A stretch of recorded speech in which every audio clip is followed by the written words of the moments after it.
की उम्र थी तो मुझे बकरियां चराने भेज दिया। मैं 10-12 साल का हुआ तो मुझे ऊंट चराने भेज दिया। मुझे मेरे माँ बाप ने कभी कुछ सिखाया नहीं, किसी दरसगाह में मुझे भेजा नहीं। मैं कहाँ से सीखता? दुनिया में आया तो बकरियां चराने में, ऊंट चराने में लगा दिया।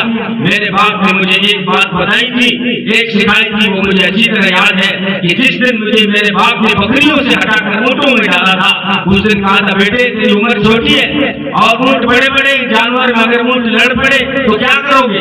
मैंने कहा अब्बाजान मुझे तो कुछ कोई आइडिया नहीं है, क्या करूंगा? तो मेरे बाप ने कहा था, बेटे तू एक लकड़ी उठाना और ऊँटों के मुंह पे मारना तो उनकी लड़ाई खत्म हो जाएगी। ये मेरे बाप ने मुझे सिखाया था और मैं इसी पे अमल करता रहा। जब भी जंगल में ऊँट लड़े मैंने एक लकड़ी उठाई और उनके मुंह पे मारी तो उनकी लड़ाई खत्म हो गई।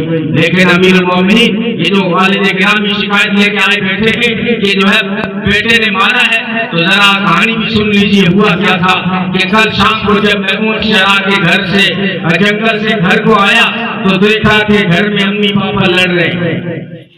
अब मैंने अम्मी पापा को लड़ते देखा। अब मैंने कहा यार क्या छुड़ाने का तरीका हो सकता है? फिर मेरे बाप का सिखाया हुआ आइडिया याद आया। मैंने एक सोटी उठाई, एक लकड़ी उठाई, दोनों के मुंह पे मारी और लड़ाई खत्म हो गई। अमीरुल मोमिनीन मेरा क्या कसूर है? तो हज़रत उमर ने फरमाया, उस बाप को फरमाया कि सारा कसूर माँ बाप का है।